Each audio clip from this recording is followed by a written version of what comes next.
Good day, everyone. Thanks for joining us for our Sizing Up Strategy Business Coaching webinar. We'll explore how CEOs and executive leadership teams can differentiate between strategy and execution using a growth roadmap to help drive your organization to improved success. Why is strategy so challenging? Well, many might say creating a strategic plan is not difficult, but executing and implementing it is. From my experience, not utilizing the right tools, some perfectionism, and sometimes overthinking the creation of strategy can be present for many small, medium enterprises. Yes, there's a degree of analytical thinking involved, but there's also some wonderful tools and help that's available for your success. This is a quote I like to share around strategy. Rowing harder doesn't help if the boat's headed in the wrong direction. And if you look at this, it's a boat of rowers on the edge of the precipice of Niagara Falls. It can be all rowing together, but if they're in the wrong direction, tragedy is going to strike here. That's a quote from Kenichi, who's a Japanese organizational theorist and management consultant, former professor, and author of a number of books on strategy. As the founder and CEO of Agile Work Solutions, I guide CEOs, executive directors, and executive leadership teams in identifying their barriers, working to build and implement a roadmap through a proven, practical, and profitable approach for growth.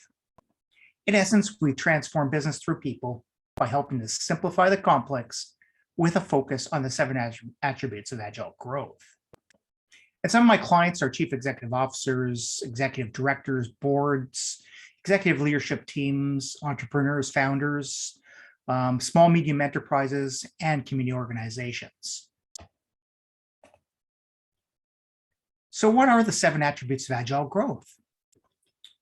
Well, it's really a strategic business framework for growth that addresses every aspect of business operations. It's designed to incorporate outside content, tools, and principles. So think of it like an open operating system rather than a closed one. It just never stops evolving. Too often we're seeing CEOs and leadership teams lack discipline and a culture of accountability. And as a result, they don't commit to the consistent application of a proven framework for growth. Put simply, they're failing because they fail to commit. Well, the 7 attributes of agile growth is a more disciplined approach. It's empowered as a proven, comprehensive, yet adaptable framework for growth.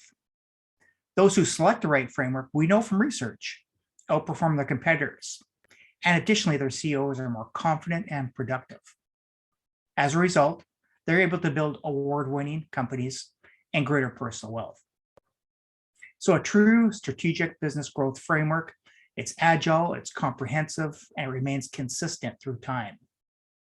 Instead of a passing fad, it serves as a foundation within which new content, research, and tools can be integrated into it. And we know that with the 7 attributes of agile growth, that flexibility is there. So the 7 attributes of agile growth: leadership, talent, strategy, execution, customer, profit, and systems. And today we're just going to focus on strategy as we talk more around what this means and how to distinguish that from execution as well. This is a bit of metaphor for the 7 attributes of agile growth framework. If you think about building a home, after the foundation's laid, the frame of the home sets the basic structure of the home and will include any number of rooms. In this case, say we're creating 7 rooms: the family room, kitchen, dining room, bedrooms, bathroom, laundry room, and office. Now, each room is carefully framed in, and the home would be incomplete without each room. Once framed, each family that lives in the home for years and decades to come might change the colors, the decorations, and the furniture, but the basic 7 rooms remain well framed, and the core of the home's benefit to the family. And so it is with the 7 attributes. Each is vital to a company's growth from startup to full maturity. And through time, various tools, service providers, and content can be added and modified, but the basic framework remains intact and holds together over time.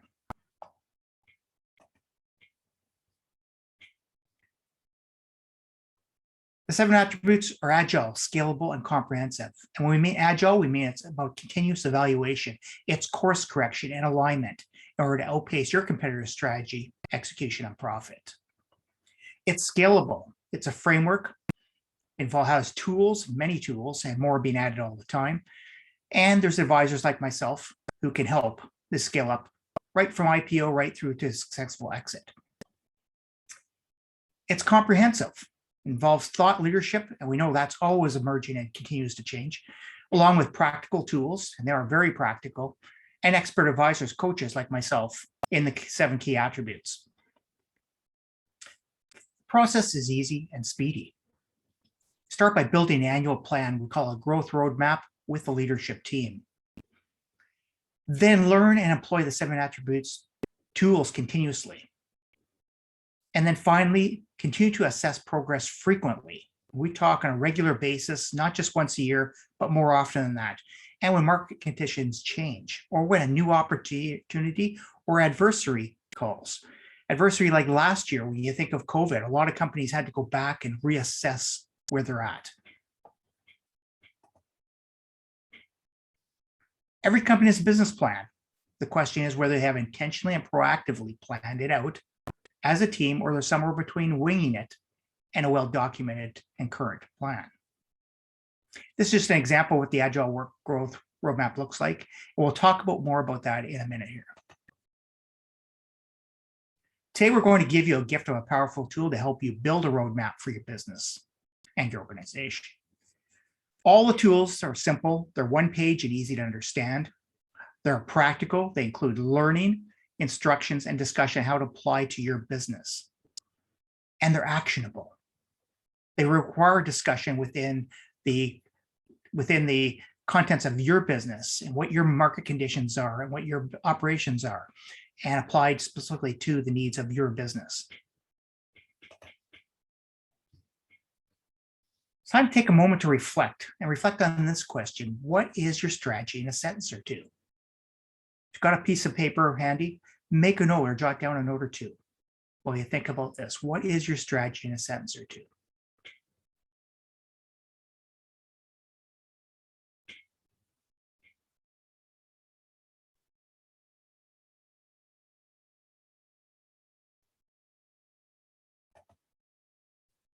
Our next question. Again, reflect on this and make a note or two if you've got a pen or a piece of paper handy. Where does your organization focus most of its energy now? Is it on strategy or is it on execution? Think about that for a moment. Jot down a couple notes.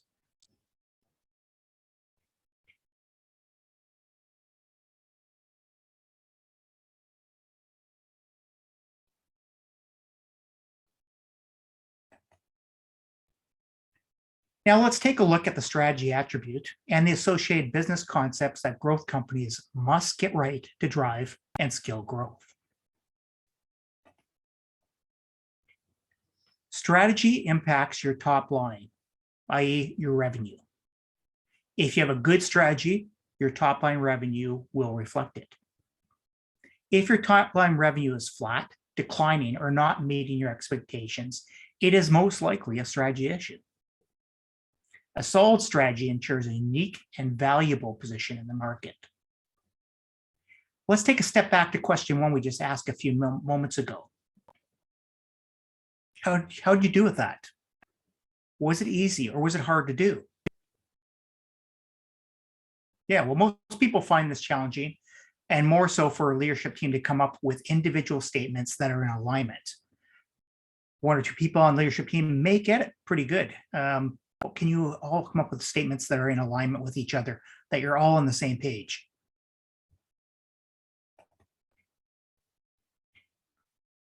So an organization that is agile and can scale successfully has a unique and valuable position in the market in which it competes. It understands how its customers buy, why they buy, and how they can differentiate themselves to attract their core customer at their optimum purchase price. It's going to generate your profits. So there's 5 key supporting activities that we'll summarize here.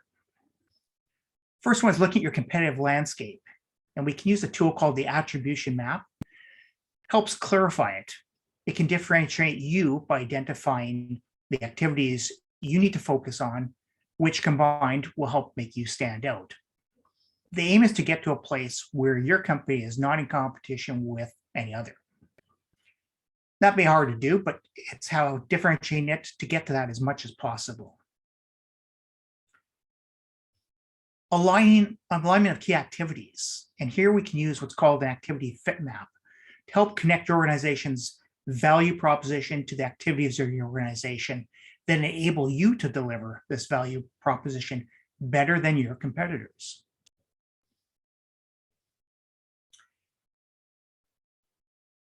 Core economic engine, we call profit per X, and your big, hairy, audacious goal. Now, your profit per X, it must be unique within your industry, and that's the primary reason your profit per X is so critical when you develop your strategy. It's specific usually to your industry and may be specific to your business itself. And that helps drive your business forward clearly on how you make money, how you profit. And your big, hairy, audacious goal is that long-term vision of where you're trying to get to. I won't get into the details here, but we want to touch on these. And future webinars, we will get much deeper into all these concepts. 3-year targets. We talk about your next 12 quarters.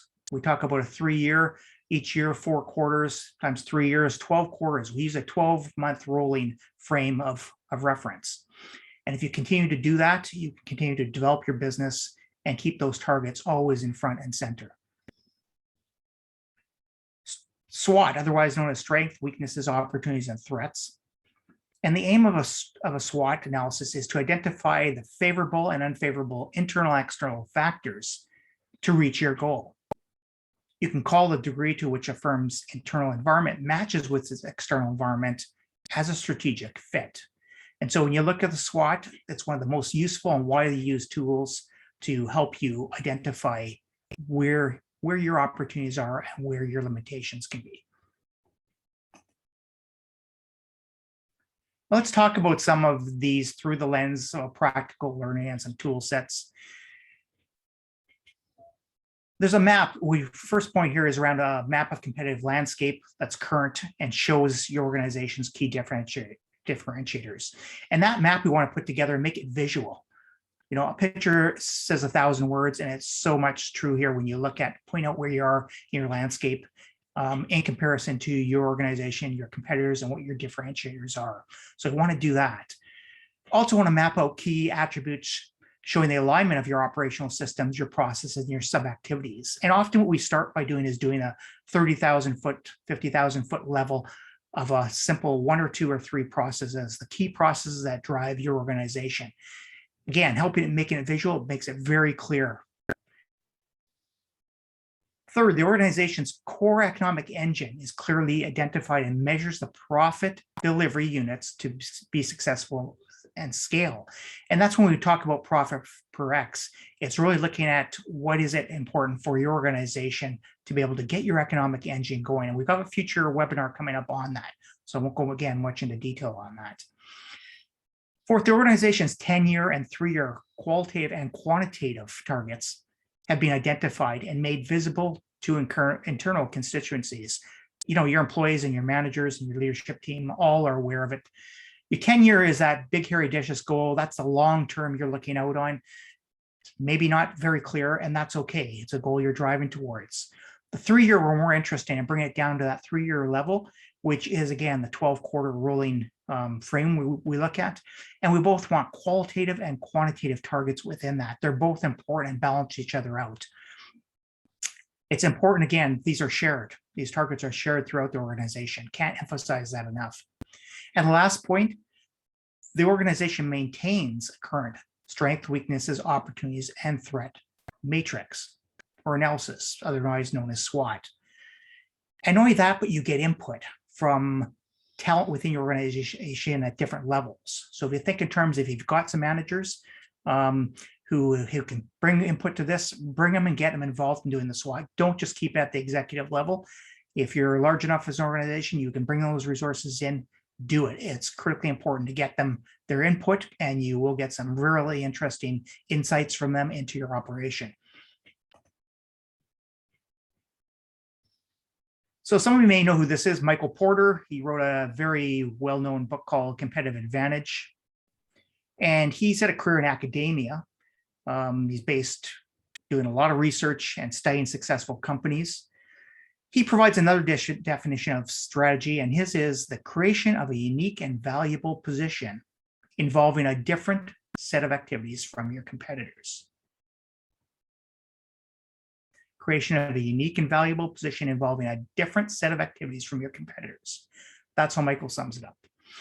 And he's a distinguished Harvard business professor who's done extensive research on strategy, different perspectives of strategy. He's transformed theory and practice of business strategy teachings around the world. He analyzes the complexity of the new competitive landscape and using what he's called his 5 main forces. He's introduced a simple model with 3 generic strategies. Those are low cost, differentiation, and focus. And that helps leaders around the world design their strategic positioning. He also says movements of a competitive market are guided by 5 fundamental forces. And those forces are the following. On the top, we've got bargaining power of buyers, bargaining power of suppliers. In the lower half, you've got threats, threat of new entrants, threat of substitutes. And in the middle, you've got industry rivalry. Those are what he considers the 5 forces. What he really boils down to in a strategy is the 2 broad options for most businesses. And the first option is do what everyone else is doing, but spend less doing it, where you compete on price. You become more efficient, but it's a fixed market size, and it's sort of a race to the bottom to see who can be most efficient to be most profitable. The alternative to that, he suggests, is do something no one else can do. Find or create an uncontested new market. Transform or reconsider your company or your industry's value chain currently you operate in. The essence of strategy is choosing also not what to do. That's a really important point. Often we want to try and do everything, and he's saying critically to strategy, you can't do everything.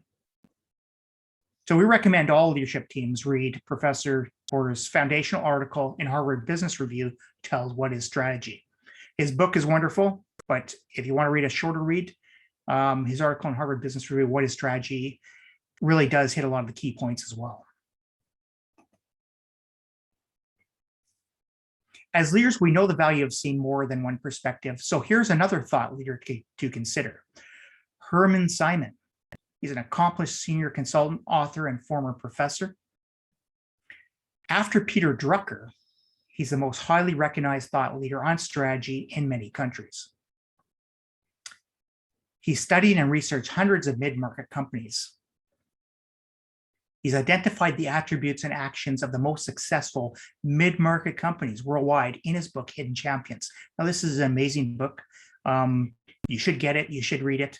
It's about 10 years old right now, but the key facts in it are still stand. The lessons in it are really, really insightful. He's a top thought leader for companies that are growing fast, and he does warrant a tremendous amount of respect from his peers and the industry. A key thing Herman found was that exceptional management in successful mid-market companies means doing fewer small things better than competitors instead of managing only one great thing really well.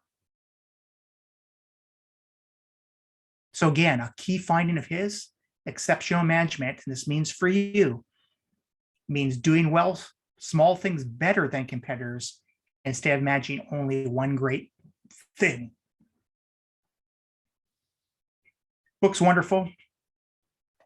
Here's a quick summary of some of the competitive advantages. He lays out Hidden Champions on the top right. You can see some of these topics.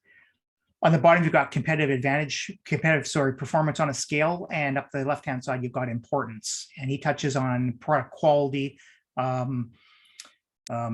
advice to clients, closeness to your customers, system integration. A number of those key topics are really important, and he gets into them in the book quite deeply.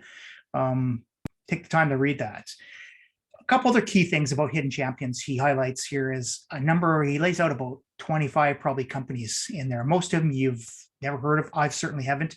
They're mid-market companies that are highly successful, and they're all world leaders, but they're not massively big. You don't hear them. They're not name brands. A lot of their services and products actually are the inputs to a lot of the large organizations you hear about much more often.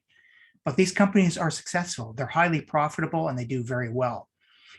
I didn't know most of them. One that came to mind for me was NetJets, which is the fractional business jet ownership company. But most of the rest I haven't heard of. Their stories are really revealing, though. Another key point he puts out is that consistently superb management and strategies are more likely to be found among the hidden champions than in larger corporations. In other words, you as a mid-market company can be much more successful, and are quite often than the larger companies you read about in the business media every day.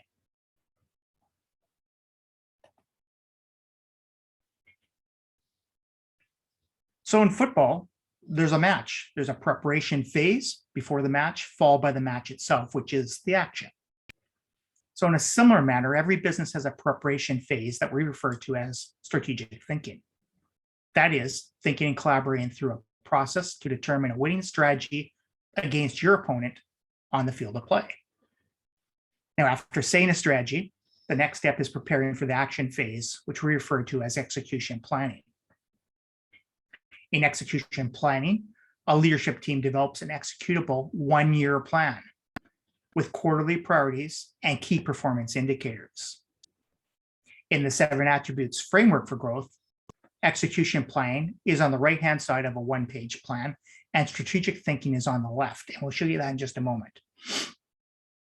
The key point is, don't blend, mix, or mistake the two as the same. They're distinctly different in their essence and outcomes. And too often that happens where they do get blended together, and that creates problems and challenges. If the daily work and tasks of your business don't drive your strategic plan forward, either revisit your plan or get more focused on execution.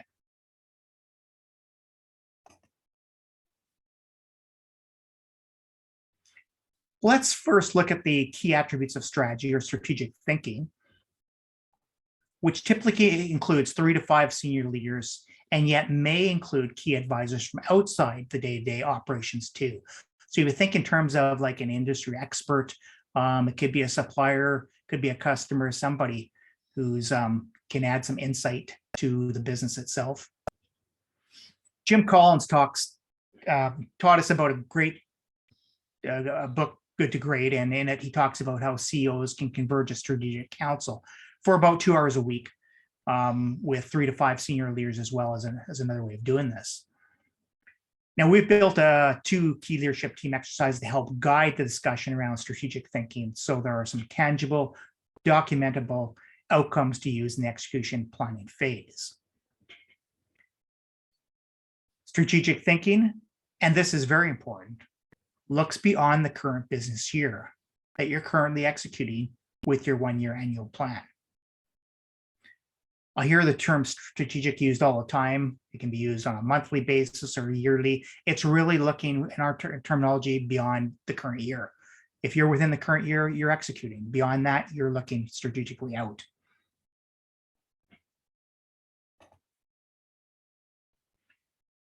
Here's what the growth roadmap looks like. And when I first saw this, I thought it looked like too much and it was complicated. But trust me, it's not. It will bring focus to the key areas of your business in only 2 pages. Compare this to what you may have now. How many documents do you need to refer to now? Do they provide you a clear picture in one place?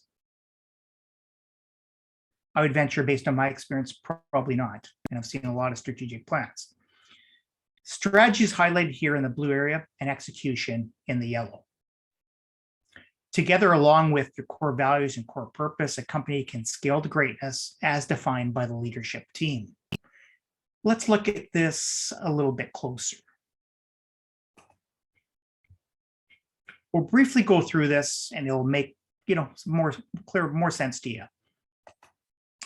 On the top here, we've got the 7 attributes growth checklist. And often where we get the scores from this is when we sit down with the leadership team, is we'll go through some questions and ask them to score them and combine those scores aggregately and put them in here. It's a great foundation of where you're currently at. Okay, and from that, you can redo this in future and you will see those scores normally go up on a regular basis, right?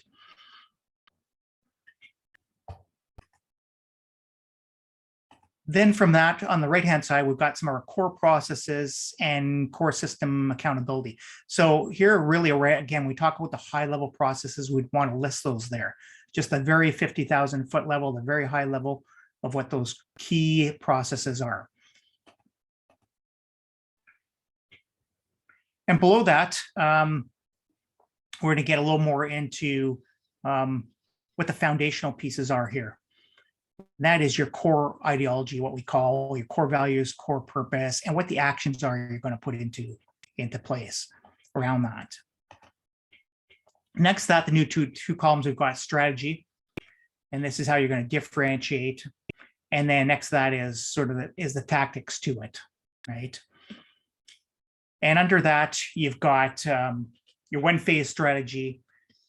You've got differentiators, your profit per X, your core customer, you outline a bit about that, your brand promise, and what your big, hairy, audacious goal is. And then you have some targets in there up top around under the where. It's that simple, 2 columns, and you've got strategy pretty focused there. Now, this takes a bit of work to get there. I'm not going to say this happens right away. We don't normally sit down as with a team and do this whole sheet. We start by doing it in pieces and building it together, and over time, it comes together quite nicely. The next parts we've got here are around your execution, okay? And that's when we talk about everything within the 1 year and the quarterly here. The 1 year, we're talking about what your goals are, your annual priorities, and your critical number. And then quarterly around the actions, quarterly priorities, critical number, and then what we call theme, which is energy. And these are more around, some teams like to get together and create a challenge and call it something. And it really gets people focused and having some fun around this. And along with celebration, how are you going to celebrate and what does the reward look like? And looking for feedback from clients and your employees themselves as well. You're measuring that here. Down the bottom, we've got the SWOT, strengths, weaknesses, opportunities, and threats. This is a reminder here of what those look like from when you've done them last.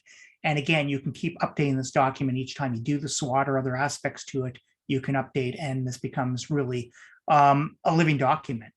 So the real power in the Agile Growth Roadmap is to manage your business organization at a strategic level. And keeping this within these 2 pages really helps do that, keeps focus on it. There's no quick path to building and using this roadmap, but successful businesses have come to rely upon it and use this religiously to create that focus. It is never complete. It's a living document, and it'll get updated as business conditions change with your strategy or execution. We saw this with a lot of companies last year when COVID hit through this pandemic, is going back and revisiting this plan and doing some exercise to redo it and update it based on changing conditions. So in summary, sizing up strategy. Well, your strategy states your unique and valuable place in the market. Strategy is fun and exciting. People love to sit down and say, we're going to do a strategic session and write all this information down and brainstorm. Wonderful. And that can be great if it's done right. The hard work comes in the execution. And if you've got a good strategic plan, your execution is going to be that much easier to get done and focus on and be productive in carrying it out. Many well-developed and proven tools around to help you. We've got lots here, and there's plenty more. Some of the benefits, of course, of having a strategy done right to begin with or ongoing as you develop it is your organization can be more proactive rather than reacting to events continuously. Again, remember, it's focusing on what you need to do and eliminating what you don't need to do as well. It'll help make your business more durable over time. You'll increase your market share and profitability. You'll increase your operational efficiency. People will be focused around what you need to spend money on, where you need to put your resources, and avoid putting it where you don't need to. You also get a clear sense of direction.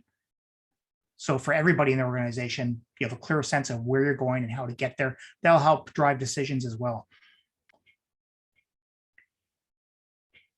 To sum up, Harvard Business Review, through an article, says leaders who master both strategy and execution start by building a bold but executable strategy. So 3 steps to sizing up your strategy.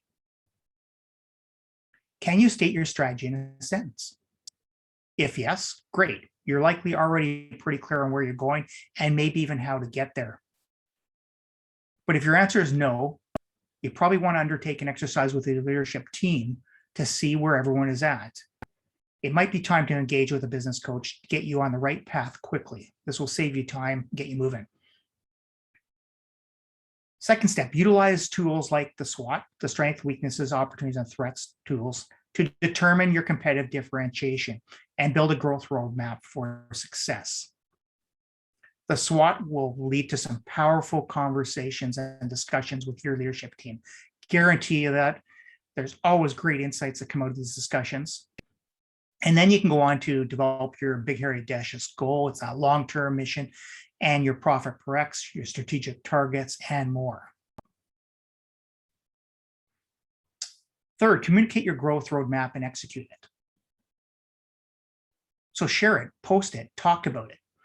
A growth plan shared within your organization will help create excitement and focus. People want to know what's going on. Where are we going? This helps do that. It gives them, it's the roadmap forward. And start executing, working on the 3 to 5 priorities, developing sound metrics, and getting a 13-week sprint started. Again, we start you off by getting you going on some of these in small steps, and as you will build over time.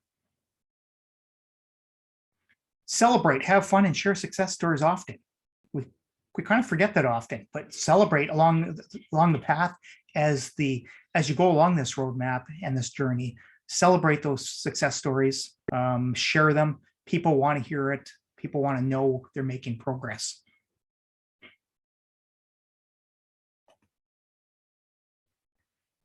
That's about it for today for me. So thank you for joining us today. Keep the conversation going. If you need any help with this or other tools, I'll be sharing with you in upcoming webinars. Give me a call or send me an email and let's connect. More than happy to share what I've got, no cost to you. Of course, I'd love to work with you because this is what I do for a living, and I really enjoy engaging with organizations and leaders who want to build and grow. There's so much opportunity. You just have to look for it and use some of the tools to bring it together.